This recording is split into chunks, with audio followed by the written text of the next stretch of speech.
Ben and Newbury Golf. Michael Breed, Greg Ducharme. 866-469-0026 is the telephone number. I am in my perch in the Titleist booth at the PGA Show, and those doors will be opening up here at about 8:30 as I'm watching all of the white coats with Titleist getting their picture taken. They take an annual picture every year. I'll tweet this out. I'm on the backside of that. But probably 60 or 80 individuals with the white coats as they do at the PGA Show. It's always a fabulous time to get that picture. We welcome to the show now the founder and CEO of TXG, which is now owned by club champion Ian Frazier. Ian, first of all, what was TXG, and how did you guys grow this company to be so important that club champion would want to come along and make it part of their team? Yeah, so we, about probably 10 years ago, Michael, saw club fitting just booming in the US. Cool clubs, lots of other companies like that, really doing great work. And Canada had none of that. So we decided to start our own company, our own version of that up in Toronto. So we grew that into a couple of stores there. We now have stores in Vancouver and Calgary. So the club champion guys, who I've always known Nick and Joe for years, for as long as I've been in North America, we've been good friends, and we always saw each other on Fujikura trips or whatever it might have been.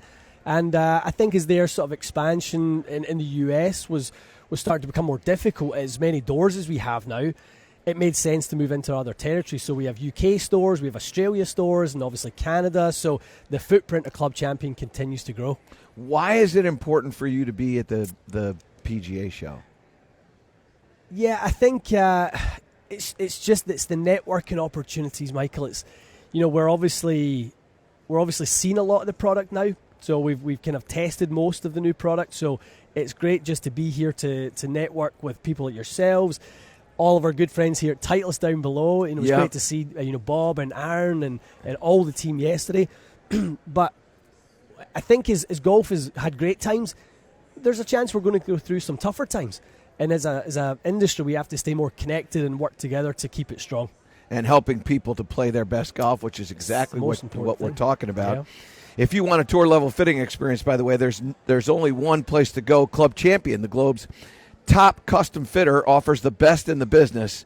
And I'm joined by Ian Frazier, the founder and CEO of TXG, which is now owned by Club Champion. So, Ian, let's talk about fitting, because fitting, many times people are afraid of going and getting fit. Yep. They think it's going to ruin my game, it's too expensive. There's all these different things that prevent people from really understanding the importance of getting the right clubs in their hands. We just had Charlie Fisher on with Lampkin, getting the right grips in their hands as well. Mm-hmm. If you had a minute to sell somebody on why they should get fit for golf clubs, what would you say to them?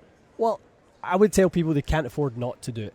For their enjoyment of the game, for their sort of performance benefits. I mean, we have our YouTube channel, and we do test on all the golf clubs, and we know how good golf clubs are nowadays. When I see someone walk in with a 10-year-old driver, I know the level of enhancement, of enjoyment I'm going to give them instantly. We're going to give them 15 more yards. They're going to hit it past their friends, and they're going to hit it on a different level. So, the golfer who's maybe aging in years and maybe losing some club head speed, we'll offset that with some distance. We'll offset that with some more accuracy. So it's just about enjoying this game a little bit more. We want more people on the links playing the game.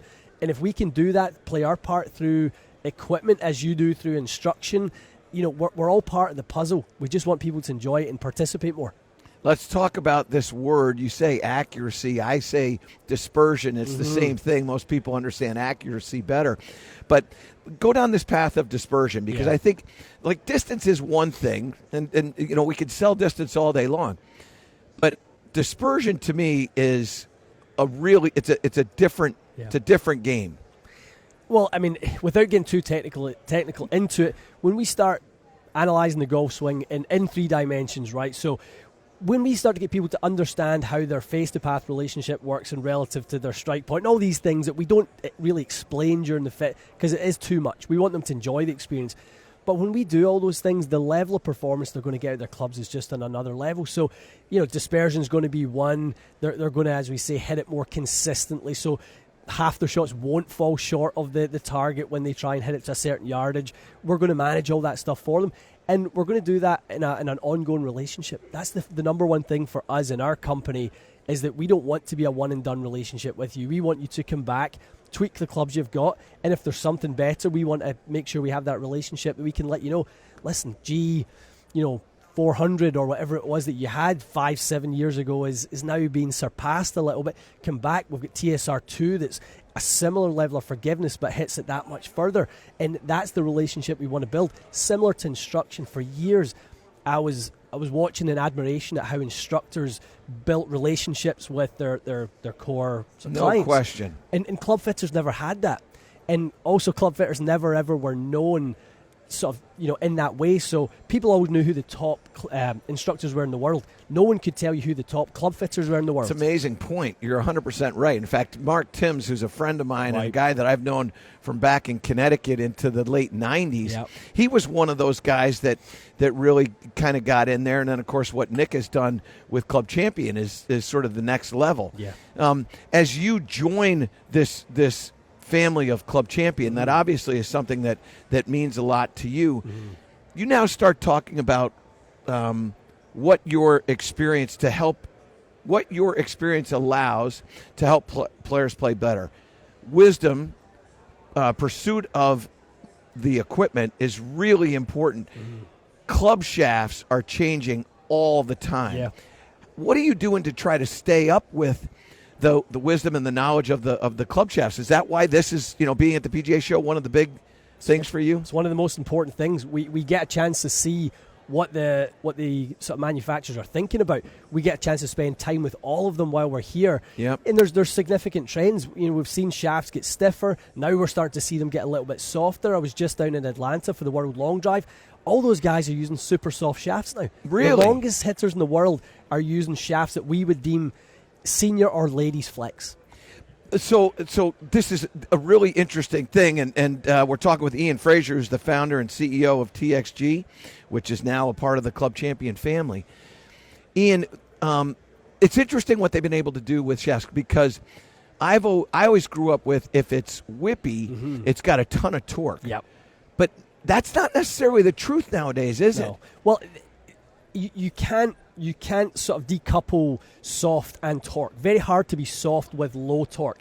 But really the torque element doesn't come in until after the ball is on its journey. Yeah. So the torque is actually a feedback mechanism to you for how you perceive the shaft. So it will feel a little softer or whatever. Exactly. Always a little cheat up my sleeve. If I get somebody who goes, I really like to feel the shaft, and I'm looking at them going, you need tighter dispersion. We need to get you into something more stable. Okay, I'll get you into something more stable, but I'll play with the torque a little bit. So I'll give you what you want, but I'll take what I want at the same time. That's why we have the amount of shafts we have on the demo wall. It's important we both get what we want out the fitting. Explain to people what torque is and its value, or how it can hurt. Yeah, so the torsional, the resistance to twisting around sort of the horizontal axis of the shaft. So when the shaft twists, so if we hit one extremely in the toe and we get that twist from the head, the buzz term at the PGA Show is MOI. Yeah. Everyone's talking about high MOI. Yeah. Well, in a sense, shafts have their own version of resistance to twisting, and it would be through the torque. But with that impact interval lasting as short as it does, 4/10,000 of a second, and the golf ball being on its journey, that twisting, when we see it on Phantom Cam, it doesn't actually occur until the ball is left. So we know that's a feedback mechanism up the handle into the hands for the golfer. So, it's again, it's another part of the fitting process that we, over the course of the hour we spend with someone, if it's a driver fit, that we get a chance to dial them in on that. That's one thing. I'm curious, as heads have gotten bigger, both in woods and in irons, has that increased? Would that increase the torque that 100%. takes place? It increases the torque, increases the deflection. So if we just think of the heads as they elongate, the center mass on the head is trying to line up with the center mass on the shaft, right? So the center mass on the head sits behind the shaft. That's why we get lead deflection. Yeah. So that's why we, certain shafts that are tip soft will encourage more dynamic loft by more lead deflection. So again, as we play around with that sort of 3D model that's always going on in our heads, we're not verbalizing it, but we have to try and imagine, as we get this shaft to be a little bit softer, we're pushing the head into certain positions this way and in droop.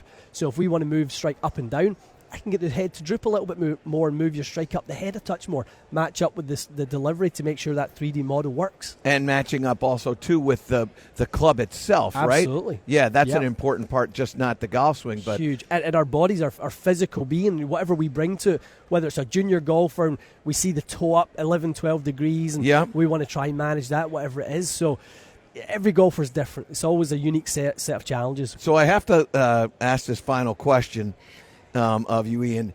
This does not sound like a Canadian accent.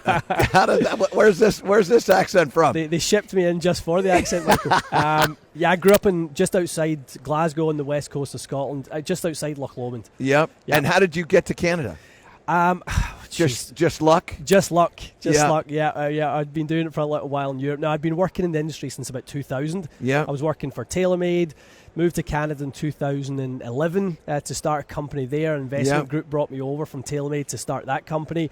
Branched off on my own in 2016 to start TXG, and then joined the Club Champion family in 2021. And it keeps rolling. You're doing a great job. Thank you, Michael. Ian Fraser, thank you so much, my friend. I appreciate it. Congratulations thank you so much on all of your success. Really appreciate it. All right, when we come back, we're going to get a chance to talk to my BFF, the president of Titleist Golf Balls, Mary Lou Bone. She's next on A New Breed of Golf after these words.